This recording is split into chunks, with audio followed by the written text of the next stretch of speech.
The stars had always been quiet, cold, ancient, and indifferent, like gods watching from afar. For thousands of years, the galaxy knew balance.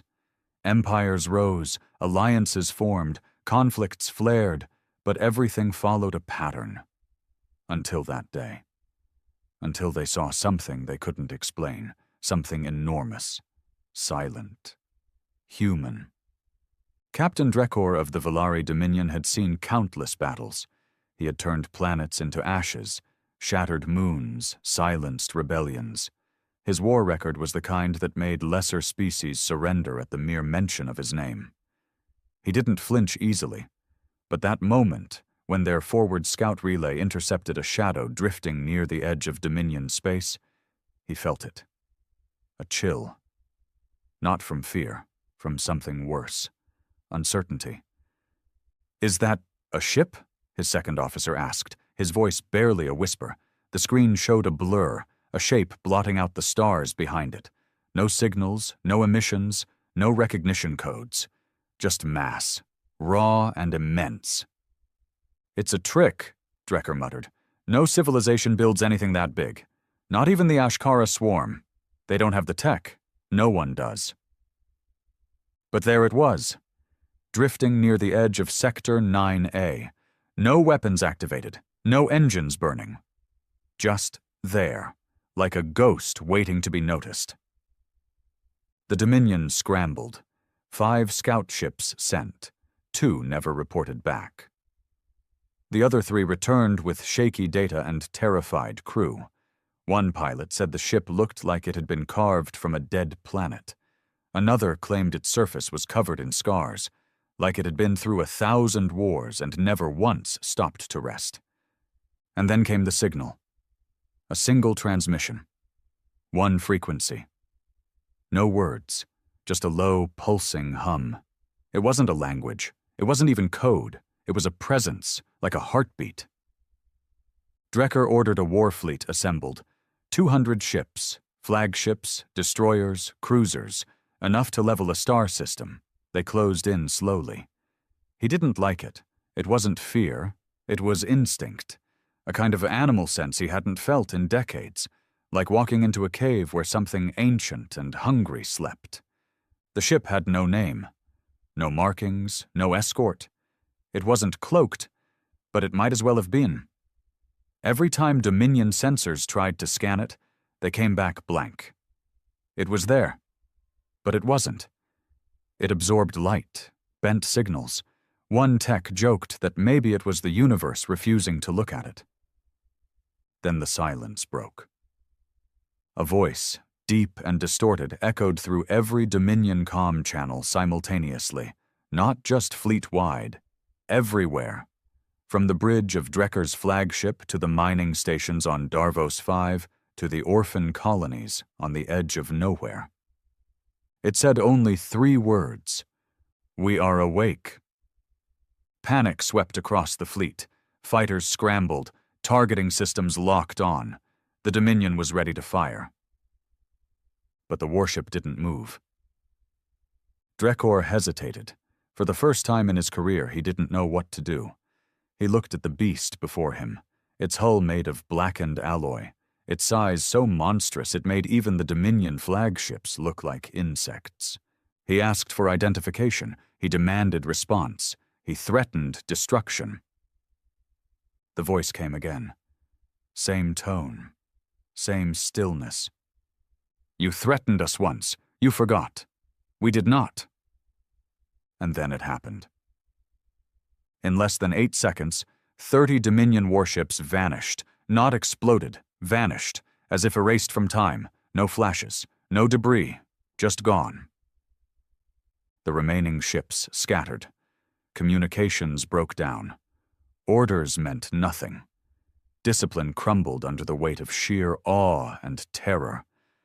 Drekor stood at the viewport, fists clenched. He'd seen worlds burn. He'd made them burn.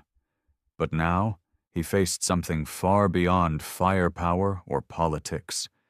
He didn't know what this was, but he knew one thing with absolute clarity. It was human. And for the first time in galactic history, the silence of space wasn't peaceful. It was suffocating. Because now the stars knew fear. Drekker didn't sleep. Not in the hours following the encounter.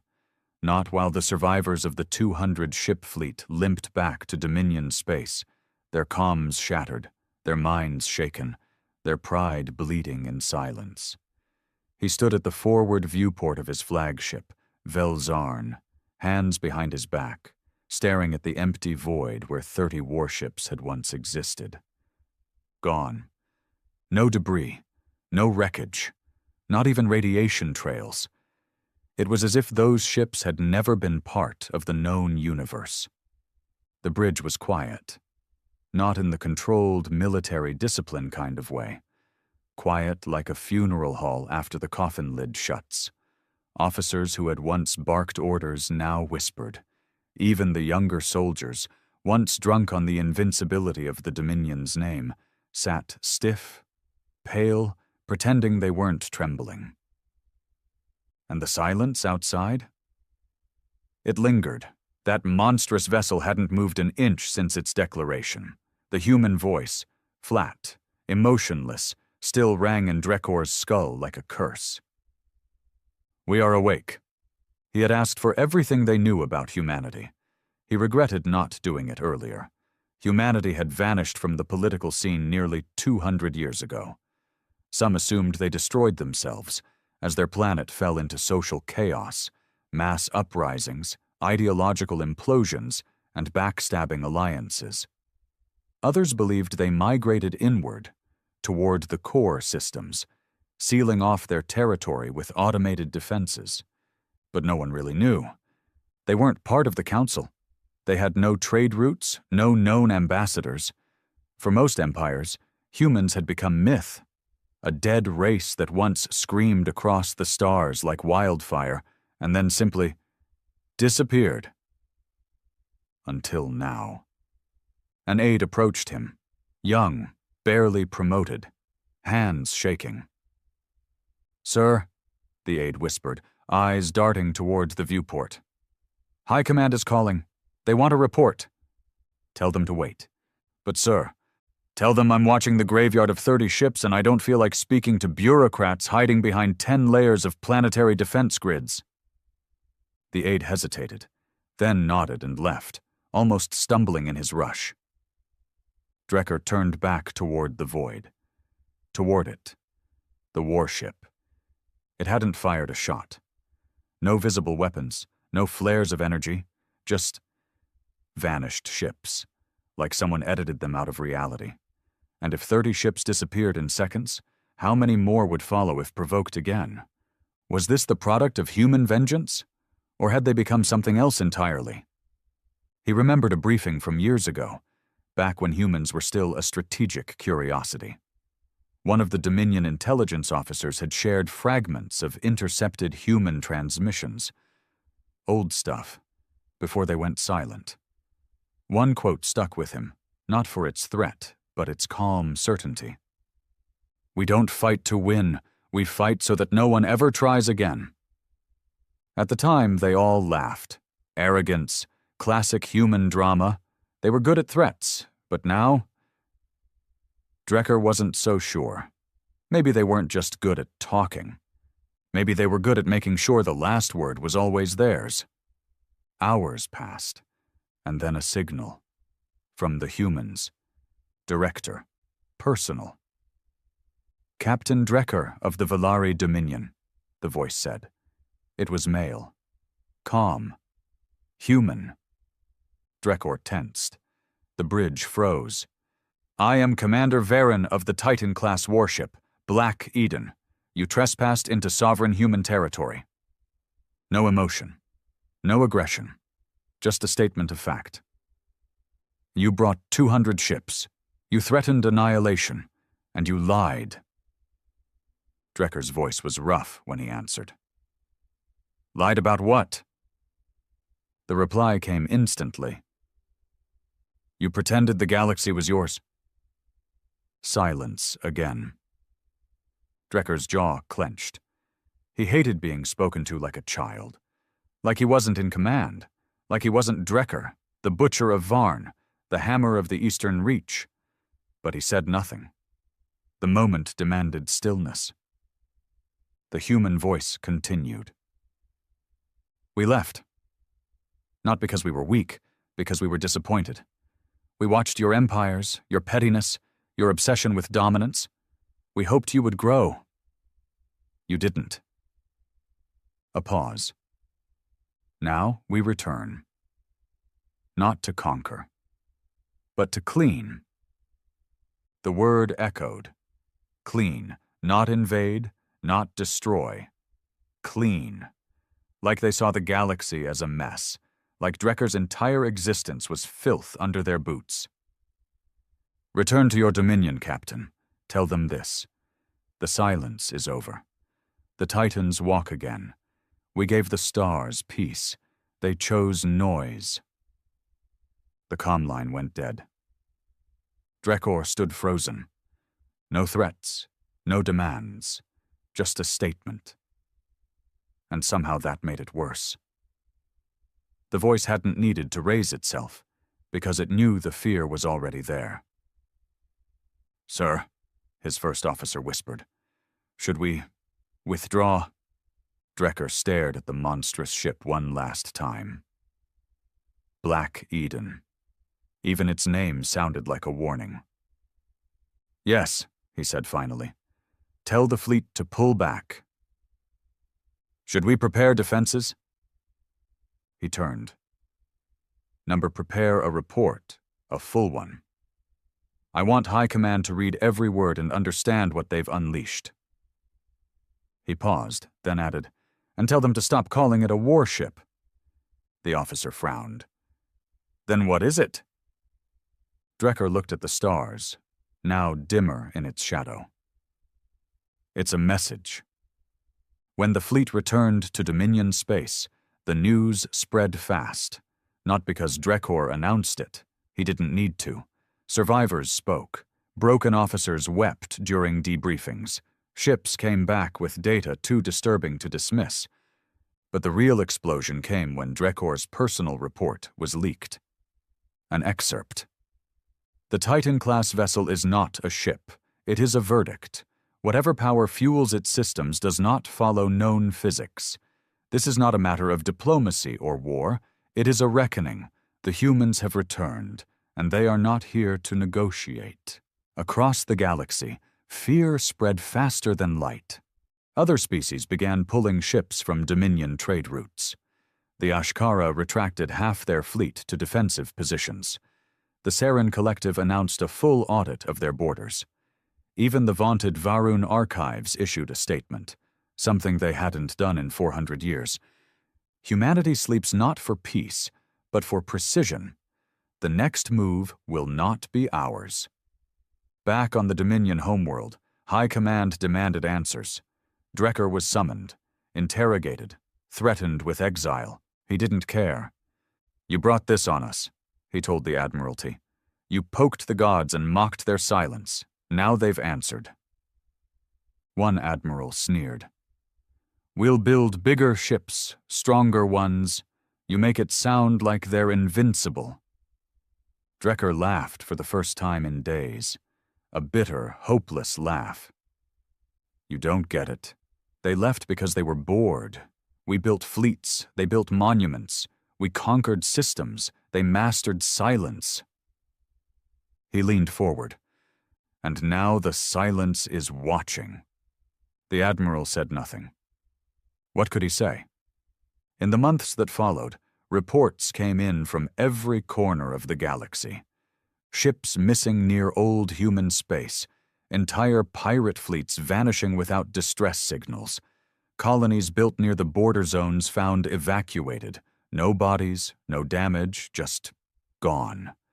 And always, the same three words appeared in deep space logs, sometimes burned into metal, sometimes broadcast across dead frequencies. We are awake. The stars were no longer silent. They were waiting. Drekker sat alone in the observation chamber of the Valari Dominion's core military nexus, buried deep beneath the crust of Zarthan Prime. The polished obsidian walls hummed with quiet energy, casting long shadows over the room. Outside the one-way viewing port, the endless city of the Dominion's capital stretched like a forest of chrome and steel. Towers stabbed the skies, hovercraft zipped through air lanes, and everything buzzed with artificial life. But Drecker wasn't watching the city. His mind was somewhere else. Black Eden. He had whispered the name to himself 1,000 times since the encounter. It echoed in the back of his skull like a curse. The face of that warship, if one could call it that, was burned into his memory, its jagged silhouette blotting out the stars, its surface riddled with ancient scars that suggested not just age, but purpose. Every scrape, every blackened gash felt like a name etched in blood, like trophies. He hadn't eaten in 2 days. Sleep was no longer something his body accepted. He had tried sedatives. They made it worse. They slowed the walls of restraint and allowed the images to roam free. Always that silence, always that voice. You pretended the galaxy was yours. The door hissed open. General Rothick entered with the confidence of a man who had never once known fear. His armor gleamed, ceremonial and impractical. Behind him stood 2 security officers, more for show than protection. Drecker didn't even look at them. You look tired, Captain, Rothick said, sitting opposite him. I'm not a captain anymore, Drecker muttered. You stripped that title the moment I returned. The general smiled faintly. You weren't dismissed, Drecker. You were reassigned. Demoted. Reassigned to a position better suited to your talents. Drecker's eyes snapped to his. Stop pretending. I walked through death and came back warning you of gods walking among stars, and you put me in a basement. We're not gods, Rothick said. I wasn't talking about us. Silence. Rothick leaned forward. We're building something. A new fleet. You'll be part of it. We've analyzed the data from your mission. Their ship is powerful, yes, but it's still just metal. We can match that. We can learn. Drecker laughed bitterly. You still think this is about ships. You didn't see what I saw. You didn't feel it. Enlighten me. Drecker stood and walked to the viewport. That thing, that Black Eden, it didn't react. It didn't scan us. It didn't shield. It knew we were there like you know a fly is on your hand. You don't bother swatting it. You just flick it away. That's what it did. We weren't a threat. We were background noise. And yet it spoke to you, Rothick said. Not the fleet, not the Admiralty, you. That means something. Drecker turned slowly. It means it was personal. It remembered us. Humanity did. They remembered what we did centuries ago. The incursions, the containment operations, the trade embargoes. They didn't forget. They just waited. Rothick's face twitched. And what do you propose we do? Kneel? No, Drecker said quietly. Listen. 3 weeks later, the first Titan-class ship was spotted near the Ashkara border. Not 1, but 2. They moved without propulsion. No engines, no trails. Just a shift in the void, as if space itself parted to let them through.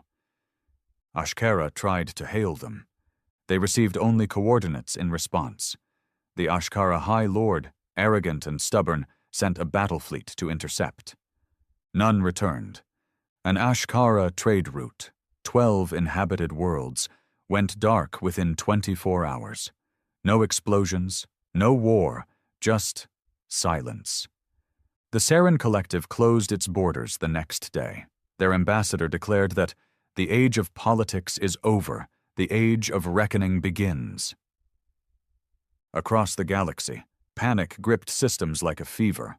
Every species reacted differently. Some fortified.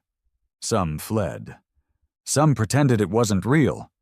But deep inside every government hall, every military headquarters, every backroom war council, one question reigned above all others. What do the humans want? Drecker knew the answer. He felt it in his bones. They wanted the noise gone. Not just war, not politics, not even revenge.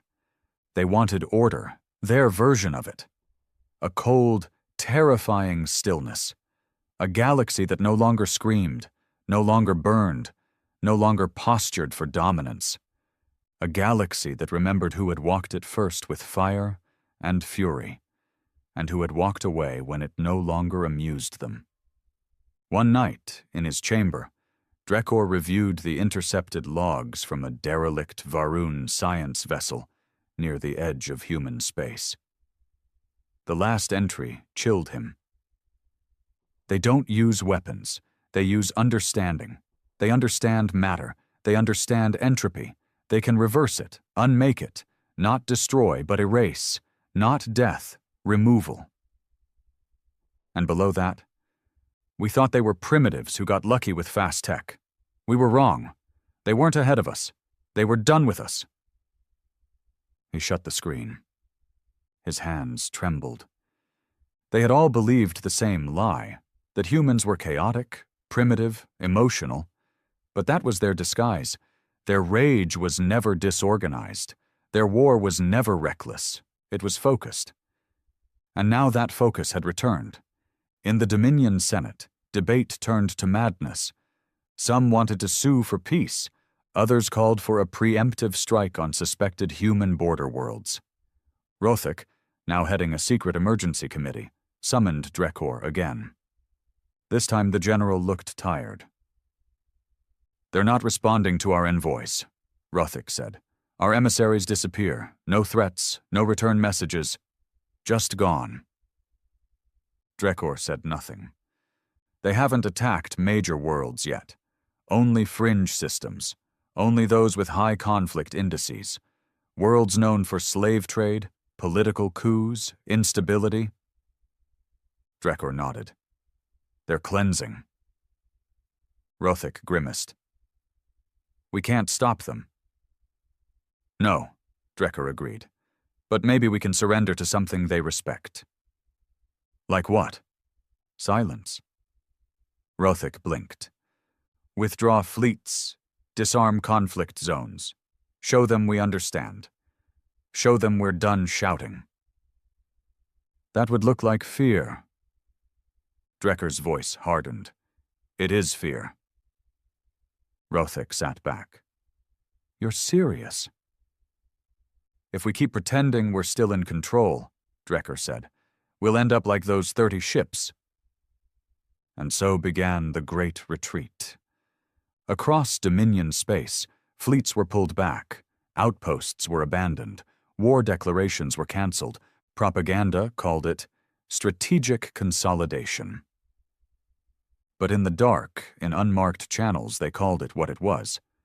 Submission, not to humans, but to the truth. That the galaxy had never belonged to them. That the silence was never peace. It was patience. And now that patience was up, the Dominion Senate was collapsing. Not in fire, not in revolution. Something worse. Quietly. Subtly. The way trees rot from the inside long before they fall. Weeks had passed since the Great Retreat, and still the humans had not responded. No threats, no ultimatums, no demands. They didn't issue laws or treaties. They didn't want tribute. That's what made them terrifying. They didn't want anything. Drekor watched this unraveling from a distance. He had resigned quietly, choosing to live in the outer province of Lorath Prime, a cold, mountainous world known more for ore than politics. He had no rank now, no title, just memories that wouldn't leave him alone, and nightmares. They all shared the same shape, Black Eden. Not firing weapons, not making declarations, just watching. That hollow presence above stars, absorbing their light, watching entire civilizations squabble like insects below it. No movement, no sound, no mercy. A shuttle arrived one evening. He didn't answer the door at first. The knock was too soft, too polite. When he opened it, a man stood there in a long, dark coat. Not Dominion military, not Senate delegation. "Captain Drecker?" Not anymore. The man didn't blink. "Then just Drecker will do. I was told you'd listen." He handed over a small black tablet. "What's this?" The man didn't answer. He turned and walked back to the shuttle without another word. Drecker shut the door, sat down, and activated the tablet. There was no Dominion seal, no encryption, just a single video file. He played it. The footage opened on a space station. Karsus 9, he recognized it. A station that once served as a black site prison for political dissidents. Officially, it didn't exist. Off the books. Run by private mercenary groups who did the dirty work governments couldn't be seen doing. The video was silent. No sound. Just visuals. He watched as something massive drifted into view beyond the station. No lights, no thrusters, just mass. Dark and endless. The station's defense systems activated. Drecker recognized the flare of plasma turrets, the flicker of orbital mines. None of it fired. The systems went dark. No explosions. No hacking signals. Just gone. Then, the lights inside the station flickered. He could see people inside, guards, prisoners, technicians, rushing, panicking. And then the walls bent inward. No breach, no explosion, just metal folding like paper. In silence. Like the station was being unmade from the inside out. One by one, the lights died. The final frame showed the last remaining viewport, where a guard pressed his face, mouth open in a scream that never reached sound. Behind him, the station collapsed into itself, like a star imploding. The video ended. Drecker sat motionless for several minutes. Then the tablet buzzed. One final message appeared in red text. "Noise eliminated." Drecker knew what it meant. Karsus 9 wasn't just a prison. It was a noise generator. It was the kind of place that screamed in the dark, a hidden sin, and the humans had found it. Not to threaten, not to expose, but to erase. He knew then that the humans didn't care about politics. They weren't punishing governments or species. They were responding to chaos, to suffering, to the kind of pointless cruelty that had become normal in galactic civilization. And they weren't doing it with judgment. They were doing it with math. Elsewhere in the galaxy, the cleansing spread. The Yulian tribes, known for raiding unprotected colonies, vanished overnight. Their asteroid citadel, carved into a hollow moon, was gone by morning. No signals, no escape pods. Just a single transmission caught by a passing cargo ship. Cease screaming. The Jinthra Syndicate, who operated black market gene farms, attempted to open diplomatic channels with human space. The channels returned only silence. Within 48 hours, every one of their research stations suffered massive containment failures. Not sabotage, spontaneous entropy acceleration. Systems that should have lasted centuries corroded and collapsed in hours. Whole laboratories melted into sludge. Survivors spoke of seeing shadows outside their reinforced walls. Shadows shaped like nothing they'd ever encountered. Silent. Still. Watching, then gone. And the message returned. Order demands silence. Panic was no longer a whisper. It had become law. Entire empires changed course. The Saren Collective banned armed conflict within its borders. Every fleet grounded. Every weapon stored. Their government issued a universal broadcast that echoed across 14 systems. We do not resist. We do not shout. We remember silence. The Velari Dominion, still reeling, wasn't so quick to fold. High Command initiated a new program, Project Dagger. a desperate attempt to build weapons that could bypass human tech. Drecker was approached to join. He refused. He didn't explain why. He knew what they didn't. This wasn't a war they could fight. The humans weren't attacking for power. They weren't invading for resources. They weren't conquering. They were correcting. He remembered something the human voice had said during their first encounter. "You threatened us once. You forgot. We did not." What had they forgotten? It hit him in the middle of the night, sitting on the edge of his bed, staring at nothing. Centuries ago, the Dominion, along with several other species, had conducted covert strikes on human border colonies, testing strength, making sure humanity knew its place. One colony in particular, Arden's Reach, was hit hardest. Over 100,000 humans killed. The excuse was illegal expansion. No one was punished. The incident was erased from public records.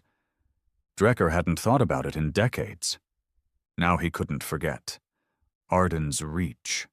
That was the wound. That was the silence humans had carried with them for 200 years. Not rage, not revenge, just memory. The kind of memory that doesn't cry or scream or write history books.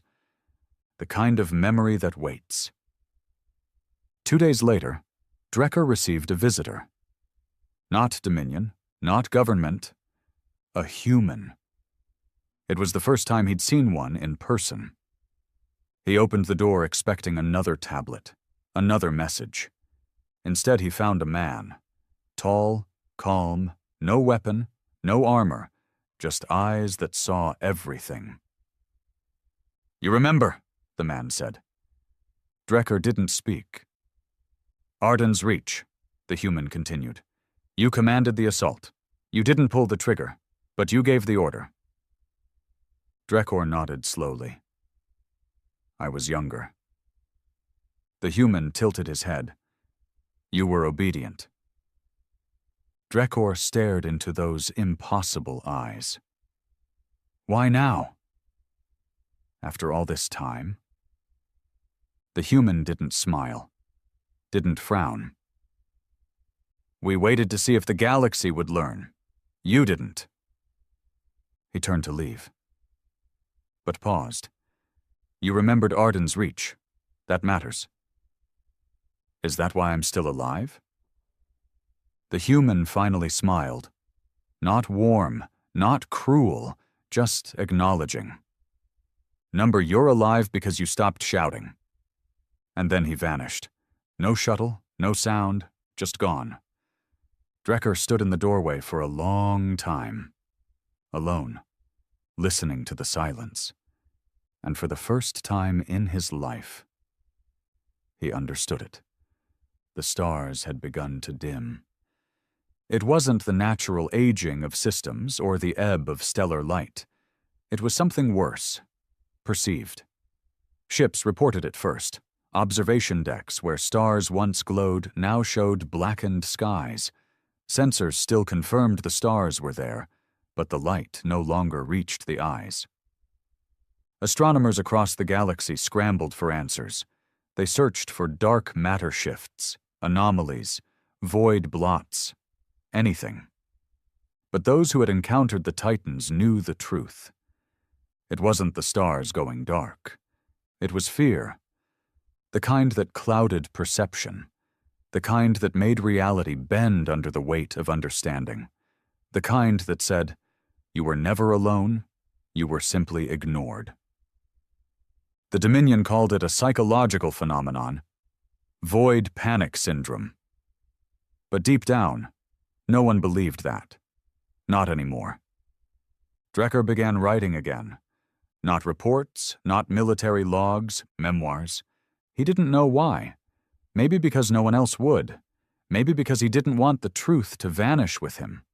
Not the official truth, but the kind of truth that made your chest tighten and your mouth go dry. He wrote about the war, about Arden's Reach, about the screams from colonists who had no idea why death came raining down, about how the command came from somewhere higher, faceless, buried behind Dominion security layers, and about how no one remembered. Except the humans. That was what struck him deepest. They didn't come back for conquest. They didn't come back waving banners or parading ships. They came back for a single forgotten colony. And with that memory, they began reshaping the entire galaxy, one system at a time. News reached him of a new event, something different. The Kaldran Confederacy had discovered a dead world at the edge of known space. No atmosphere, no structures, just scorched plains and endless black soil. Except, when their landing party approached the central basin, they found something impossible. A city, not built, etched. Carved perfectly into the black stone, miles wide, an entire city sunken into the rock as if pressed from above. No seams, no materials, just shapes, houses, towers, pathways, like a memory sculpted into the planet. No tech, no signals. Just silence, and at the center, a monolith. 50 meters tall, smooth, seamless, no inscriptions, until one researcher touched it. Then the words appeared, not written, but burned into their minds like a whisper from the void. Here lies the echo of what you destroyed. We remember the name. Beneath it, Arden's Reach. Drecker dropped the data slate when he read that. His hands shook so violently he had to steady himself against the table. This was more than vengeance. This was record-keeping. This was how humans mourned. By building permanent memory into the bones of dead worlds. By turning silence into monuments. They weren't just erasing the wicked.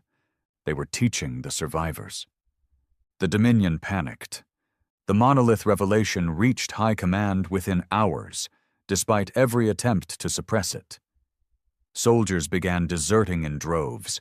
Low-level officers refused to deploy near human-adjacent sectors. Fleet production dropped by 47%. And worse, people started to agree with the humans. Not openly, at first, not in the Senate or on broadcasts, but in whispers, in underground movements, in graffiti on shattered buildings in war-torn sectors. Let them clean. Silence is safer. Black Eden sees all. Some of the younger generation, born long after the wars, began idolizing the humans, not as heroes, but as forces of nature. They uploaded distorted images of Titan-class warships with reverent music, like sacred hymns. The Dominion called it cultural contamination. Drecker called it truth creeping in. One night, a knock came at Drecker's door again. This time, no tablet, no human. A Dominion agent. Young, nervous. "I was told you saw it," the agent said. Drecker nodded. "They want me to join the new think tank, study the Titans, analyze their intent." "They don't have intent," Drecker said quietly. "They have parameters." The agent frowned. "I don't follow?" "They don't want to win. They don't want to lead. They want quiet." The agent shifted uncomfortably. We intercepted a new signal. It wasn't public. We found it near the ruins of the Krav Coalition." Drecker tensed. "They were wiped out?" "Without a shot fired." The agent handed him a drive. He plugged it in. The signal was audio only. Faint, distorted, but unmistakably human. It repeated every 47 seconds. "Let the noise end." And then a soft, almost mechanical whisper. "Begin recalibration." Drecker paused the file. "What does that mean?" the agent asked. Drecker stared into the distance. "It means they're not just cleaning." He looked at the agent. "It means they're remaking the galaxy." The next few weeks proved him right. Ships began noticing gravitational anomalies near previously quiet zones. Not weapon discharges, not black holes, architectural gravitational shifts.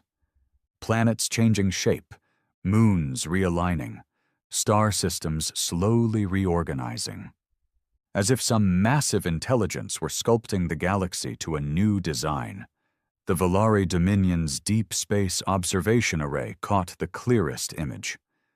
A nebula once known for its chaotic gas streams had been altered. The clouds now formed symmetrical patterns, geometric swirls, clean spirals, not natural, not even artistic, intentional, and at the center, a black obelisk, miles long, drifting in absolute silence, just like Black Eden. The Dominion scientists named it the Architect. Drecker didn't argue. It was fitting. Now, the galaxy realized what Drecker had already known. This wasn't retaliation. It wasn't war. It wasn't even punishment. It was recalibration. The humans weren't angry. They were done waiting. They had watched the chaos grow, watched the noise build. And now they were removing it, like static on a screen. They weren't fixing the galaxy. They were erasing what didn't deserve to stay, and building something else, something quieter, something better, on their terms. One final message spread across every system. No warning, no hacking, no delay. Every screen, every common, every display, every mind. It simply appeared. 3 sentences. We were the first to burn. We learned to wait. Now we restore. The message vanished, and every artificial system in the galaxy flickered. For just a second. Just long enough to remind everyone who held the keys. Not the Dominion, not the Council, not the scientists or the traders or the warriors. Just one species, the one that walked away, and then came back. Not with fire, not with noise, but with silence. The Dominion skies were quieter than ever. Not because peace had returned. No, peace required effort, diplomacy, sacrifice. This was submission. A galaxy-wide silence not born from resolution, but from fear. The kind that creeps into the bones. The kind that makes you afraid to whisper too loud, in case something out there is still listening. In the capital spires of Zarthan Prime, Drecker walked the halls once reserved for Dominion legends. His boots echoed softly through corridors now half abandoned. Flags once raised in triumph, now drooped in dust-choked corners. The war statues had been dismantled, not by humans, but by the Dominion itself.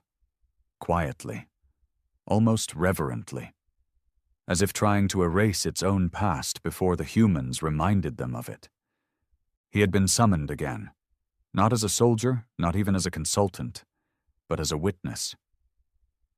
There were so few left who had faced the Titans and lived to speak of it. The chamber he entered was different this time. No guards, no senators, just one figure at the far end, a woman draped in high-ranking diplomatic robes, the Dominion crest dulled to almost gray. "Drecker," she said, rising. "Thank you for coming." He remained silent. "We need your help." He gave a humorless smirk. "You need a scapegoat." "No," she said softly. "We need a translator." That caught his attention. "Of what?" She walked over and tapped a console. A hologram rose, a massive structure floating over a derelict mining colony near the outer rims. It wasn't a warship. It was a tower. Black, featureless. It had simply appeared overnight, burrowed into the crust of the planet, not built, implanted. There were no energy readings, no atmospheric disturbances, no detectable arrival, she said. It was just there, like it had always been. What happened to the colony? She hesitated. The people changed. How? They stopped talking. Drekor narrowed his eyes. Not out of fear, she added. Out of choice. They woke up the morning after the tower arrived and just stopped. No panic, no violence, no uprising, just quiet. They go to work, they grow food, they maintain the facilities. But no one speaks. No one sleeps much either. And no one dies. No illness, no conflict. Drekker felt something cold unravel in his stomach. They've been stabilized, he muttered. She nodded. That's the word our analysts used, like a system crash that rebooted in safe mode. And you think I can understand this? You faced the Titans. You spoke to one. You survived. They reached out to you once. Maybe they'll do it again. Drekker stared at the hologram. The tower looked wrong. Not alien. Not machine. Inevitable. Prepare my ship, he said. I'll go alone. The journey took 3 days. Drekker didn't sleep. Didn't speak. He spent the time staring at the transmission logs sent from the colony below. There were none. That's what disturbed him most. Not silence, but deliberate silence. The planet came into view, Nerith 12, once a minor mining outpost known for titanium veins and short-lived workers. Now it floated beneath him like a world in prayer. As his shuttle broke atmosphere, he saw it, the tower. Jet black, seamless, it rose from the center of the largest city like a blade stabbed into the earth, not towering above the buildings, dwarfing them. There were no patrols, no guards, just people, walking slowly, purposefully, faces blank, movements minimal. He landed. No one greeted him. No one acknowledged him. He stepped out and felt the pressure instantly, not in the air, but in his mind, like something was sifting through his thoughts, not invading, just examining. He walked through the city. No voices, no animals, no music, just the hum of machines running perfectly. Every person he passed met his gaze, held it, then moved on. Drekker muttered, "What did they do to you?" But no one answered. When he reached the tower's base, he expected resistance. A barrier, a force field. There was none, just a black arch. He stepped through. Inside, the silence was worse, not emptier. Heavier. The walls were smooth, endless. The hallway seemed to stretch forever. Yet he knew he was walking. Knew he was getting closer to something. Then a voice. The same one he had heard from Black Eden. Not over a common. Inside his mind. We monitored your kind. We observed your structure. The chaos is not inherent. It is choice. He swallowed. You turned them into machines. Number we removed the option to scream. Why now? Because you spread too far, because you forgot the cost of your noise. The hallway ended. He stepped into a chamber where there was no floor, no ceiling, only space. Projected. Warped. Real and unreal. In the center floated an orb, dark, shimmering. A heart that didn't beat. You remember Arden's Reach? You carry the name still. Drekker knelt, not in submission but in weight. His legs couldn't hold him anymore. What? Do you want? The answer came without pause. A reset. He whispered, Of what? The galaxy. He looked up. Why not just destroy it all? Because there are some worth saving, some who can learn, some who finally listen. He realized what they meant, not just humans. Him. The people who stopped shouting, the ones who started remembering. You will return. You will speak. You will tell them the end is not death.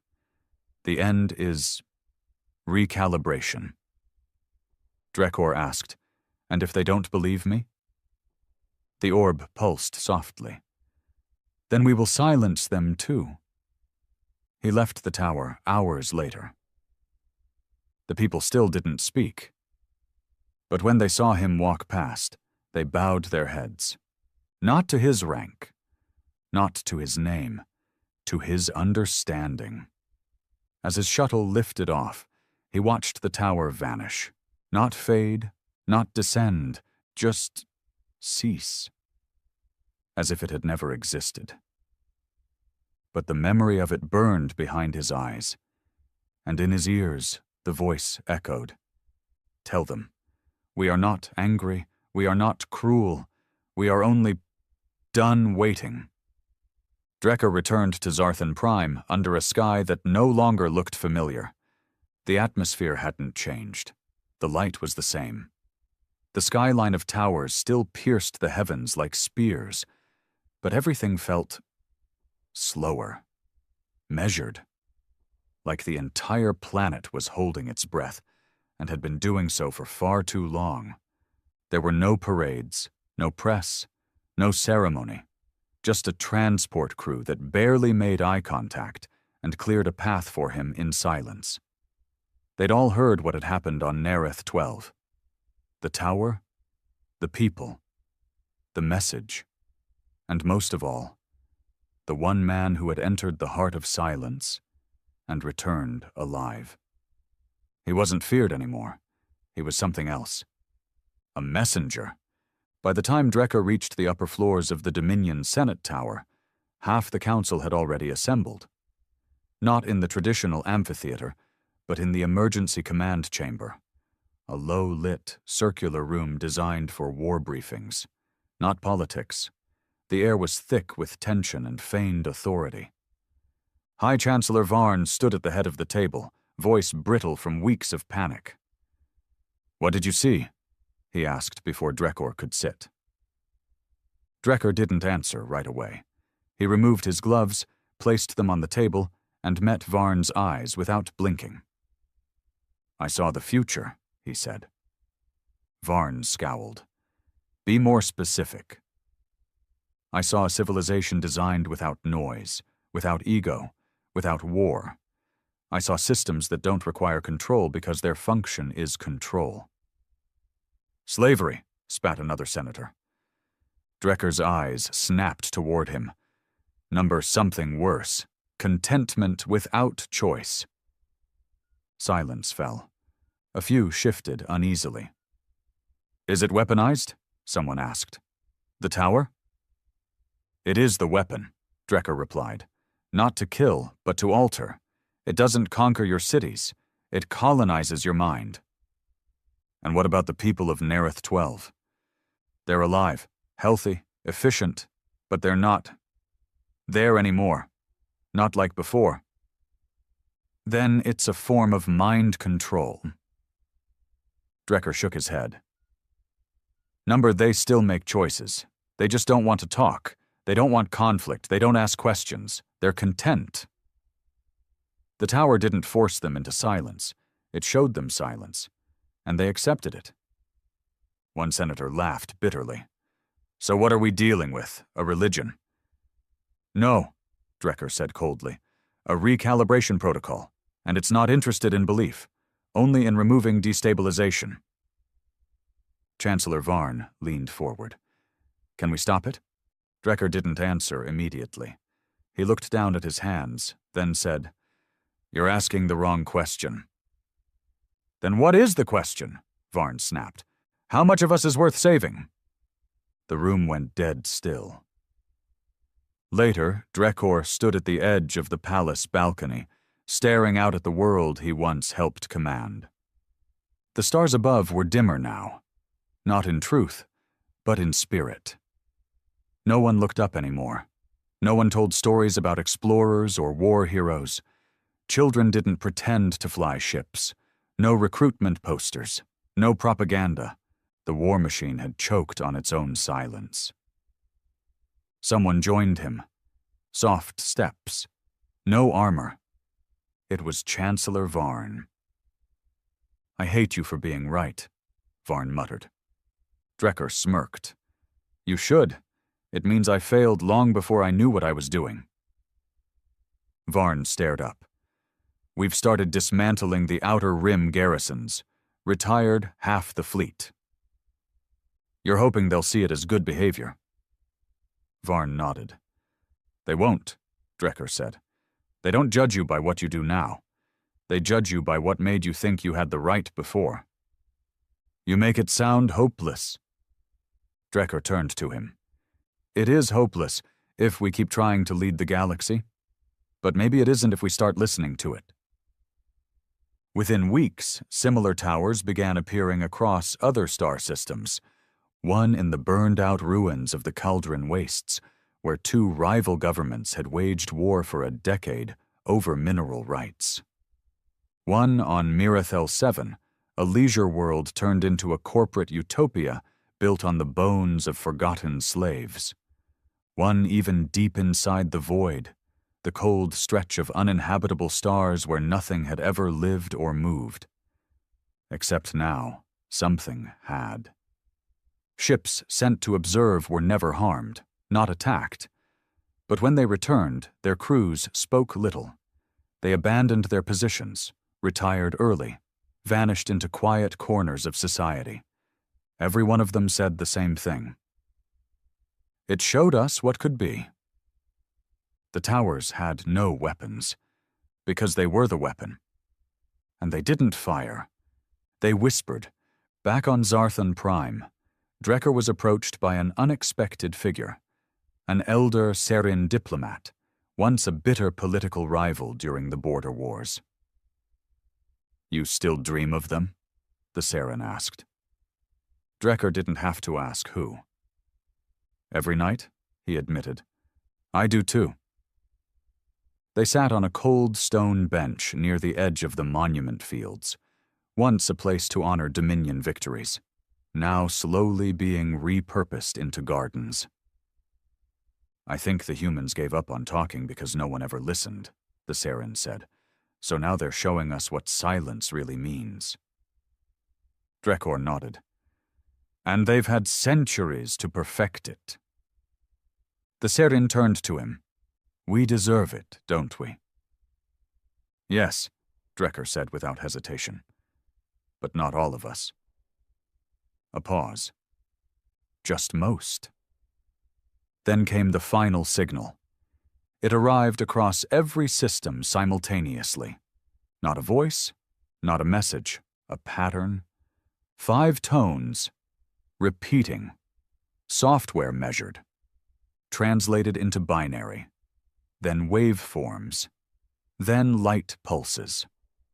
Eventually, researchers discovered the pattern was a map, not of locations, of decisions. 3 branches. 1. Assimilation into the recalibrated zones. 2. Surrender of technological power and relocation to observation colonies. 3. Resistance. The first 2 ended in continuation. The third ended in termination. No threats, no emotion, just choices. The humans didn't say which was right or wrong. They just made it clear that this was no longer a conversation. It was the end of history's argument. Drecker stood before the Dominion's War Council, what remained of it. He looked at the tired faces, the trembling hands, the men and women who had once plotted entire star-crushing campaigns and now flinched when the lights flickered. "You can choose resistance," he said, "but it won't be war. It won't be a battle. It'll be a shutdown. Quick, clinical, forgotten." Someone asked, "And if we surrender everything?" Drecker shook his head. "Then you get to live. Not as rulers, not as warriors, but as witnesses. You'll remember what the galaxy used to be. You'll serve a purpose, not one of command, but of contrast. Silence. Then Varn stood. "We're not ready to decide." Drekker looked at him. "You already have." The sky above Zarthan Prime was no longer empty. It had changed, not with color or flame, but with the presence that no one dared name aloud. Dozens of Titan-class vessels now drifted quietly in high orbit. No formation, no declaration. Just there, as if they'd always been, waiting for a galaxy to finally stop resisting its own sickness. They cast no shadows. They made no noise. But every soul below knew exactly where they were. Humanity had not invaded. It had arrived. And the stars, once full of ambition and arrogance, now pulsed in rhythm with a new truth. Silence was not the absence of sound. It was the presence of understanding. Drekker stood on the western wall of the old Dominion Military Academy. The courtyard below, once used for parades and combat drills, was now a public garden. Former generals walked alongside orphans. War widows fed stray animals from their laps. The Academy's battle chants had long been replaced with wind chimes. Even the children played more quietly. He wore no uniform now, just a simple gray coat and gloves. But when he walked, people moved aside. Not in fear, but in recognition. Not of what he was, but what he had become. A relic, a prophet, or maybe just a man who had survived the cleansing. The Chancellor's voice crackled through the private comlink in his collar. "They've given us a date." Drekker didn't ask who they were. There was only one they now. "When?" 3 days. He nodded. "And the people?" "They're preparing. They've accepted the classification. Observation colony. Not a death sentence, not exile, just irrelevance. The Dominion would no longer govern, no longer explore, no longer intervene.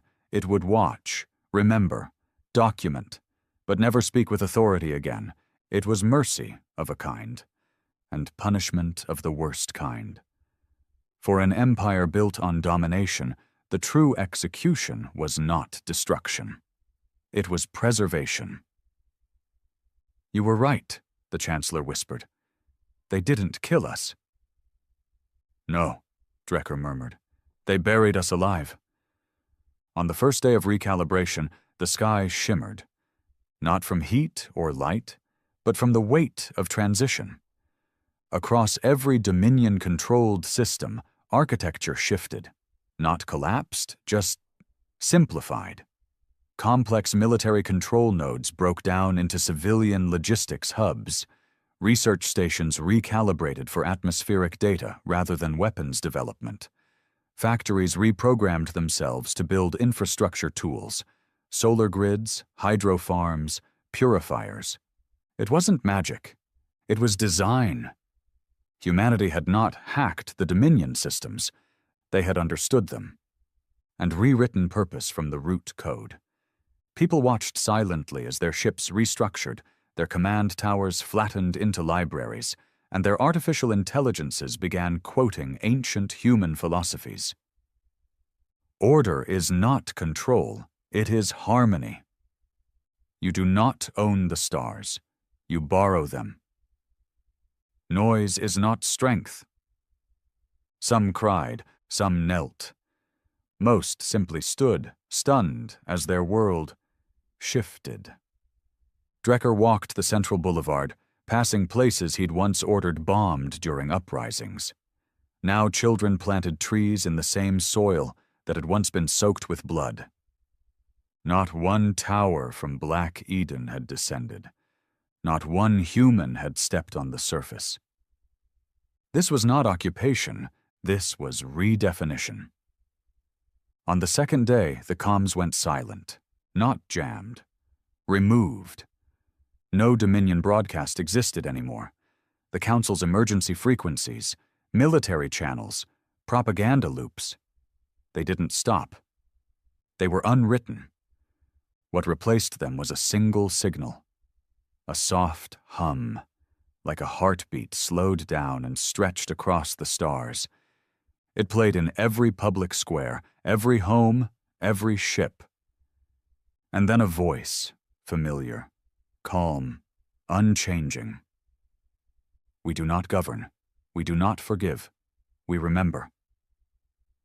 Your noise brought extinction to truth.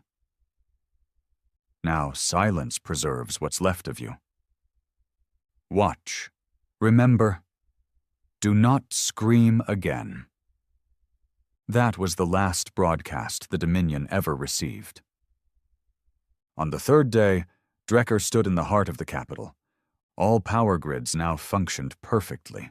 No outages, no lag. Food grew faster, air was cleaner. There were no sirens, no alarms, no soldiers, and no leaders. The Chancellor had resigned, not out of fear, but acceptance. No one replaced him. The last act of Dominion leadership was a transmission from Drecker. A simple one. His face. No rank. He looked into the lens with eyes older than they had any right to be. We thought we could rule the galaxy. We thought we were meant to lead. We forgot the cost. He paused, then leaned forward. If you're watching this, remember, silence isn't defeat, it's mercy. And mercy is the rarest weapon. The feed cut. There were no cheers, no mourning, just stillness. That night, Drecker sat on the academy wall, just as he had on the first. Above him, the stars were bright again. But now they pulsed with something else. A new constellation had appeared. It wasn't natural. It was a design. A circle, perfect, endless. It wasn't a warning. It was a mark. Humanity's seal, the galaxy's reminder. This was the future now, a future not ruled by chaos, conquest, or declarations, but by the silence of a civilization that once roared louder than any other, then chose to listen instead. The Titans never spoke again. They didn't have to. They had been heard, and across every star, in every mind, one truth remained. When humanity returns, it does not knock. It watches, it waits, and then it recalibrates. Drecker smiled softly. Not because he was happy, but because he understood. And for the first time in his life, he had nothing left to say.